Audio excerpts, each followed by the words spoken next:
ಶ್ರೀ ಪರಾಭವನಾಮ ಸಂವತ್ಸರ ಉತ್ತರಾಯಣ ಗ್ರೀಷ್ಮ ಋತು ಅಧಿಕ ಜ್ಯೇಷ್ಠ ಮಾಸ ಶುಕ್ಲ ಪಕ್ಷವಾಗಿದೆ.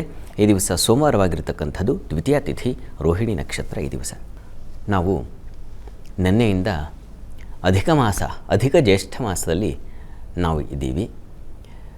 ಈ ಮಾಸ ನೆನ್ನೆನೇ ನಾನು ಇದರ ಬಗ್ಗೆ ವಿಸ್ತರಿಸಿದ್ದೀನಿ. ಅಧಿಕ ಮಾಸ ಅಂದರೆ ಏನು ಇತ್ಯಾದಿ. ಮತ್ತೊಮ್ಮೆ ಸ್ಥೂಲವಾಗಿ ನೋಡೋಣ. ಅಧಿಕ ಮಾಸವನ್ನು ಯಾಕೆ ಇದನ್ನು ಮಲಮಾಸ ಅಂತ ಕರೀತಾರೆ ಅಂದರೆ ವರ್ಜ್ಯ ಮಾಸ. ಈ ಮಾಸದಲ್ಲಿ ಯಾವುದೇ ಶುಭ ಕಾರ್ಯಗಳನ್ನು ಮಾಡಬಾರದು ಅಂತಕ್ಕಂಥದ್ದು ನಮ್ಮಲ್ಲಿ ಪ್ರತೀತಿ ನಡೆದು ಬಂದಿದೆ. ಅದಕ್ಕೆ ಕಾರಣ ಏನು? ಯಾಕೆ ಈ ಅಧಿಕ ಮಾಸದಲ್ಲಿ ಯಾವುದೇ ಶುಭ ಕಾರ್ಯಗಳನ್ನು, ವಿವಾಹವೋ ಉಪನಯನವೋ ಅಥವಾ ಇನ್ಯಾವುದೋ ಸಂಸ್ಕಾರಗಳಿಗೆ ಇದಾವಲ್ಲ, ನಾಮಕರಣ ಆಗಬಹುದು ಇತ್ಯಾದಿಗಳನ್ನು ನಾವು ಮಾಡೋದಿಲ್ಲ, ಮಾಡಬಾರದು. ಯಾಕೆ ಅಂತಂದರೆ ಈ ಮಾಸದಲ್ಲಿ ನಾವು ಸೂರ್ಯ ಸಂಕ್ರಮಣವನ್ನು ಕಾಣೋದಿಲ್ಲ. ಸೂರ್ಯ ಸಂಕ್ರಮಣವಿಲ್ಲದ ಮಾಸ ಅದು ಮಲಮಾಸ ಅಂತ. ಈ ಒಂದು ತಿಂಗಳುಗಳ ಕಾಲ ಸೂರ್ಯನ ಸಂಕ್ರಮಣ ಇರೋದಿಲ್ಲ, ಒಂದೇ ಕಡೆ ಸ್ಥಿರವಾಗಿರ್ತಾನೆ. ಈ ದೃಷ್ಟಿಯಲ್ಲಿ ಸೂರ್ಯಚಂದ್ರರು ನಮಗೆ ತುಂಬ ಅತ್ಯಂತ ಕಣ್ಣಿಗೆ ಕಾಣುವ ದೇವತೆಗಳು ಅಂತಲೇ ಇದೆ ಅಲ್ವಾ? ನಮ್ಮ ಶಾಸ್ತ್ರಗಳಲ್ಲಿ, ವೇದಗಳಲ್ಲಿ ಎಲ್ಲ ಸೂರ್ಯನನ್ನು ಚಂದ್ರ ಅಗ್ನಿ ಸೋಮಾತ್ಮಕಂ ಇದಂ ಜಗತ್ ಅಂತಲೇ ಹೇಳಿರ್ತಕ್ಕಂಥದ್ದು. ಹೀಗಾಗಿ ಅವರಿಬ್ಬರಿಲ್ಲದೆ ಜಗತ್ತೇ ಇಲ್ಲ. ಬೆಳಕಿಲ್ಲ ಅಂತಂದರೆ ಅಜ್ಞಾನ, ಕತ್ತಲಲ್ಲಿ ಏನು, ಅಂಧಕಾರದಲ್ಲಿ ಮನುಷ್ಯ ಬದುಕಿರೋದಕ್ಕೂ ಸಾಧ್ಯವಿಲ್ಲ. ಹೀಗಾಗ್ಬಿಡುತ್ತೆ. ಹೀಗಾಗಿ ಸೂರ್ಯನ ಸಂಕ್ರಮಣ, ಅವನ ಗತಿ ಇಲ್ಲದ ಒಂದು ಯಾವ ತಿಂಗಳಿದೆ ಅದನ್ನು ನಾವು ಆ ತಿಂಗಳಲ್ಲಿ ನಾವು ಯಾವುದೇ ಶುಭ ಕಾರ್ಯ, ಸೂರ್ಯನೇ ಇಲ್ಲದಾಗ ನಮಗೆ ಒಳ್ಳೆಯ ಶುಭ ಕಾರ್ಯ ಬೇಡ ಅಂತ, ಆ ರೀತಿಯಲ್ಲಿ ಇದು ವರ್ಜ್ಯ ಅಂತ. ಮತ್ತು ಸೂರ್ಯ ಇದಾನಲ್ಲ, ಪ್ರತಿ ದಿವಸ ನೋಡ್ತಾ ಇದ್ದೀವಲ್ಲ ಅಂತ ಅನಿಸುತ್ತೆ. ಸಂಕ್ರಮಣ ಇಲ್ಲದ ಕಾಲ ಅಂತ ನಾನು ಹೇಳಿದ್ದು.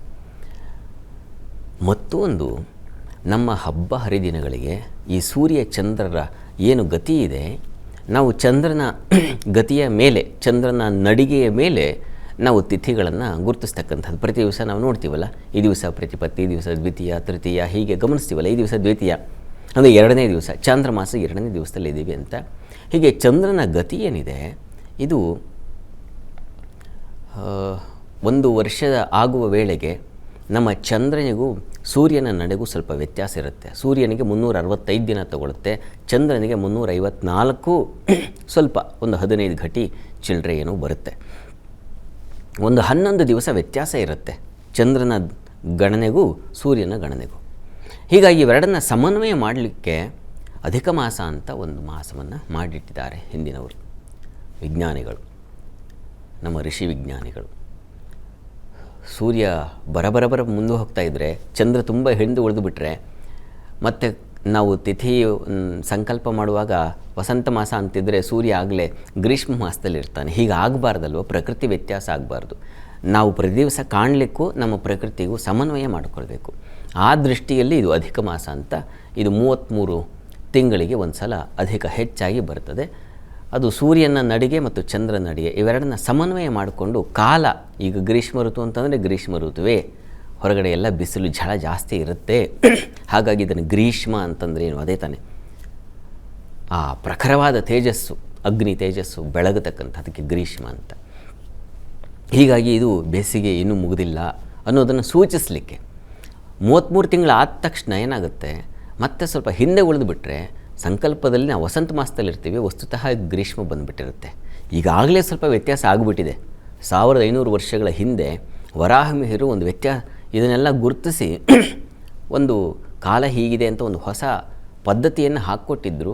ಈಗ ಮತ್ತೆ ಬದಲಾಗಿದೆ. ಈಗ ನಾವು ನೋಡಿ, ಜನವರಿ ಎಂಡ್ ವೇಳೆಗೆ, ಫೆಬ್ರವರಿ ಪ್ರಾರಂಭದಲ್ಲೇ ಎಲ್ಲ ಮರಗಳಲ್ಲಿ ಆ ಎಲೆ ಉದುರುವುದನ್ನು, ಶಿಶಿರ ಋತುವನ್ನು ನಾವು ಕಾಣ್ತೀವಿ. ಆಮೇಲೆ ಚೈತ್ರಕ್ಕೆ ಬರೋಷ್ಟೊತ್ತಿಗೆ ನಾವು ಇನ್ನೂ ಏಪ್ರಿಲ್ನಲ್ಲಿ ಚೈತ್ರೋದಯ ಆಗಬೇಕು, ಏನು ಗಿಡಗಳೆಲ್ಲ ಚಿಗುರಬೇಕು ಅಂತ ಸಾಮಾನ್ಯವಾಗಿ ಆಗಿ ಬರುತ್ತೆ ವಸಂತ ಮಾಸ. ಆದರೆ ಮಾರ್ಚ್ ಪ್ರಾರಂಭದಲ್ಲೇ ಹಾಗೆ ಆಗಿಬಿಟ್ಟಿರುತ್ತೆ. ಹೀಗೆ ಸ್ವಲ್ಪ ವ್ಯತ್ಯಾಸ ಇದೆ. ಒಂದು 15-20 ದಿವಸದ ವ್ಯತ್ಯಾಸ ನಾವು ಈಗ ಆಲ್ರೆಡಿ ಕಾಣ್ತಾ ಇದ್ದೀವಿ. ಉತ್ತರಾಯಣ ಅಂತಕ್ಕಂಥದ್ದು ಈಗ ಡಿಸೆಂಬರ್ 21ಕ್ಕೆ 22ಕ್ಕೆ ಉತ್ತರಾಯಣ ಶುರುವಾಗಿಬಿಟ್ಟಿರುತ್ತೆ.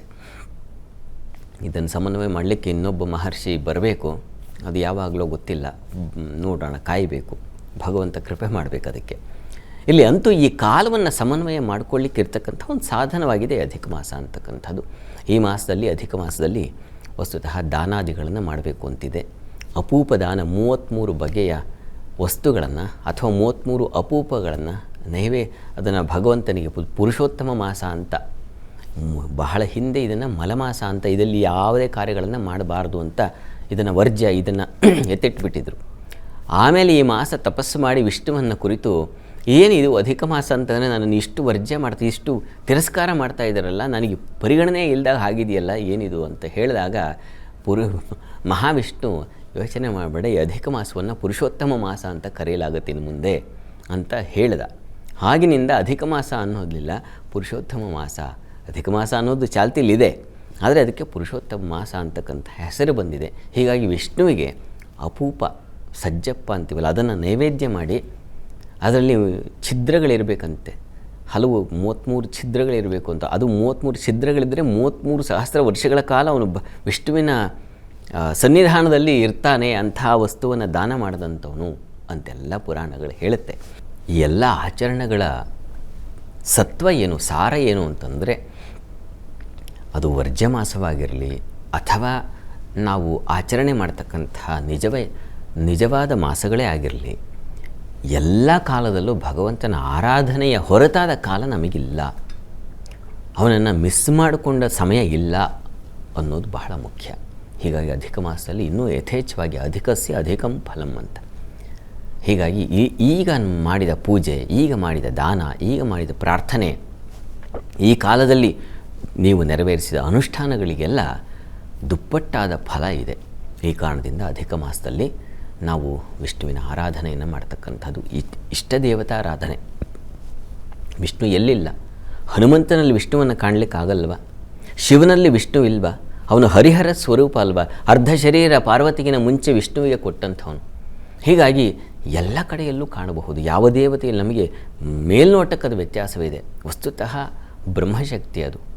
ಆ ಯಾವ ವಿಶಿಷ್ಟವಾದ ಜಗನ್ನಿಯಾಮಕ ಶಕ್ತಿ ಇದೆಯೋ ಅದು ವಿಷ್ಣುವೂ ಆಗಲಿಕ್ಕೆ ಶಕ್ತಿ ಇದೆ, ಅದು ಹರನೂ ಆಗಲಿಕ್ಕೆ ಶಕ್ತಿ ಇದೆ, ದೇವಿ ಆಗಲಿಕ್ಕೆ ಶಕ್ತಿ ಇದೆ, ಗಣಪತಿ ಆಗಲಿಕ್ಕೆ ಶಕ್ತಿ ಇದೆ, ಸುಬ್ರಹ್ಮಣ್ಯ ಆಗಲಿಕ್ಕೆ ಶಕ್ತಿ ಇದೆ, ನಾನಾಗಲಿಕ್ಕೂ ಶಕ್ತಿ ಇದೆ, ನೀವಾಗಲಿಕ್ಕೂ ಶಕ್ತಿ ಇದೆ. ಅದಕ್ಕೆ ಆ ಶಕ್ತಿ ಇದೆ ಅಲ್ವಾ? ಏನೂ ಆಗಬಹುದು ಅದು.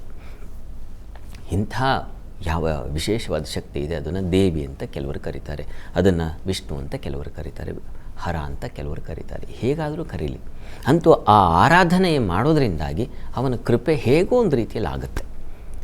ನೀವು ಮನೆಯಲ್ಲಿ ಹಾಲ್ನಲ್ಲಿ ಲೈಟ್ ಹಾಕಿದ್ರು ಲೈಟ್ ಹಾಕ್ತತ್ತೆ, ದೇವ್ರ ಮನೇಲಿ ಲೈಟ್ ಹಾಕಿದ್ರು ಲೈಟ್ ಹಾಕುತ್ತೆ, ಅಡುಗೆ ಮನೇಲಿ ಲೈಟ್ ಹಾಕಿದ್ರು ಇರ್ತದೆ, ಬಾತ್ರೂಮಲ್ಲಿ ಲೈಟ್ ಹಾಕಿದ್ರು ಲೈಟ್ ಹತ್ತುತ್ತಲ್ವ? ಹಾಗೆ ನೀವು ಅದರ ಮಾರ್ಗಗಳು, ಅದರ ಸ್ಥಳಗಳು ಬೇರೆ ಬೇರೆ ರೀತಿ ಇರ್ಬೋದು, ಬಟ್ ಹರಿಯುವ ಒಂದೇ ವಿದ್ಯುತ್ ಶಕ್ತಿ ಒಂದೇ ಆಗಿರುತ್ತಲ್ವ? ಆ ರೀತಿಯಲ್ಲಿ ಗಣಪತಿ ಪೂಜೆ ಮಾಡಿದ್ರೂ ಅದೇ ಫಲವೇ, ವಿಷ್ಣು ಪೂಜೆ ಮಾಡಿದ್ರೂ ಅದೇ ಫಲವೇ. ಅಧಿಕ ಮಾಸದಲ್ಲಿ ಯಾರನ್ನು ಆರಾಧಿಸಬೇಕು? ಎಲ್ಲರನ್ನ ಆರಾಧಿಸಿ. ದೃಢವಾದ ಚಿತ್ತ ಇರಬೇಕು. ಅವರು ಅದನ್ನೇ ಹೇಳಿದ್ರಲ್ಲ, ಇವರು ಇದನ್ನೇ ಹೇಳಿದ್ರಲ್ಲ, ಇವರು ಈ ಥರ ಗೊಂದಲ ಮಾಡಿಕೊಂಡು ಈ ಅಧಿಕ ಮಾಸವನ್ನು ವ್ಯರ್ಥ ಮಾಡ್ಕೋಬೇಡಿ. ನಿಮಗೆ ಯಾವುದು ಇಷ್ಟವೋ ಆ ದೇವತಾ ಆರಾಧನೆ ಮಾಡಿ, ನಿಮಗೆ ಏನು ಇಷ್ಟವೋ ಅದನ್ನು ದಾನ ಮಾಡಿ. ಅಂತೂ ಈ ಅಧಿಕ ಮಾಸದಲ್ಲಿ ಕೊಡುವುದು ಬಹಳ ಮುಖ್ಯ. ಯಾರಿಗೆ ಅಗತ್ಯ ಇದೆ ಅವರಿಗೆ, ಇದ್ದಂಥವರಿಗೆ ತೊಗೊಂಡೋಗಿ ಕೊಡೋದ್ರಲ್ಲಿ ಏನು ಅರ್ಥ ಇದೆ ಹೇಳಿ? ಏನು ಪ್ರಯೋಜನ ಇಲ್ಲ ಅದರಿಂದ. ಯಾರಿಗಿಲ್ಲವೋ, ಏನು ಇಲ್ಲವೋ, ಯಾರಿಗೆ ಯಾವುದು ಏನು ಇಲ್ಲವೋ ಅವರಿಗೆ ಏನಾದರೂ ದಾನ ಮಾಡಿದ್ರೆ ನೋಡಿಪ್ಪ, ಈ ಒಂದು ಅಧಿಕ ಮಾಸದಲ್ಲಿ ಅಧಿಕ ಫಲವನ್ನು ತಾವು ಕಾಣ್ತೀರ. ವಿಷ್ಣು ಸಹಸ್ರನಾಮ ಹೇಳ್ಕೊಳ್ಳಿ, ಶಿವ ಸಹಸ್ರನಾಮ ಹೇಳ್ಕೊಳ್ಳಿ, ಲಲಿತಾ ಸಹಸ್ರನಾಮ ಹೇಳ್ಕೊಳ್ಳಿ, ಏನಾದರೂ ಹೇಳ್ಕೊಳ್ಳಿ. ಗೊಂದಲ ಮಾಡಿಕೊಳ್ಳದೆ ಭಗವದ್ ಆರಾಧನೆ ಮಾಡಿದ್ರೆ ಅದು ಪುಣ್ಯ ಫಲ ತಂದುಕೊಡುತ್ತೆ. ಹೀಗಾಗಿ ಈ ಅಧಿಕ ಮಾಸದಲ್ಲಿ ಇದನ್ನೆಲ್ಲ ಆಚರಿಸಿ, ಅಧಿಕ ಮಾಸ ನಿಮಗೆ ದುಪ್ಪಟ್ಟಾದ ಫಲಗಳನ್ನು ತಂದುಕೊಡಲಿ. ಮುಖ್ಯವಾಗಿ ಒಳ್ಳೆಯ ಸದ್ಭಾವನೆಯನ್ನು ಉಂಟು ಮಾಡಲಿ. ಅದು ಅಧಿಕವಾದರೆ ಬಹಳ ಒಳ್ಳೆಯದು. ನಮ್ಮಲ್ಲಿ ಈರ್ಷೆ, ದ್ವೇಷ, ಕೋಪ, ಇನ್ನೊಬ್ಬರಿಗೆ ಅವರು ಏನಾದರೂ ಹಾಳಾಗಿ ಹೋಗಲಿ ಅಂತಕ್ಕಂಥ ಮನಸ್ಥಿತಿ, ಅದರಿಂದ ನಾವು ಆ ಚೊಕ್ಕಟ ಮಾಡಿಕೊಂಡ್ರೆ, ಅದರ ಕಸ ಗುಡಿಸ್ಕೊಂಡ್ರೆ ಅದಕ್ಕಿಂತ ಪುಣ್ಯ ಫಲ ಇನ್ನೊಂದಿಲ್ಲ.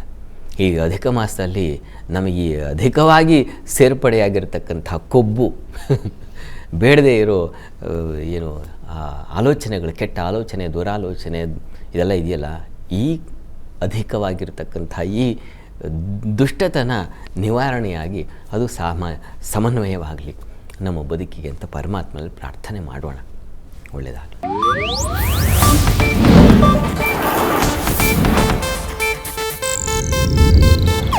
ಇದು ಏಷ್ಯಾನೆಟ್ ನ್ಯೂಸ್ ನೆಟ್ವರ್ಕ್ ಪ್ರಸ್ತುತಿ.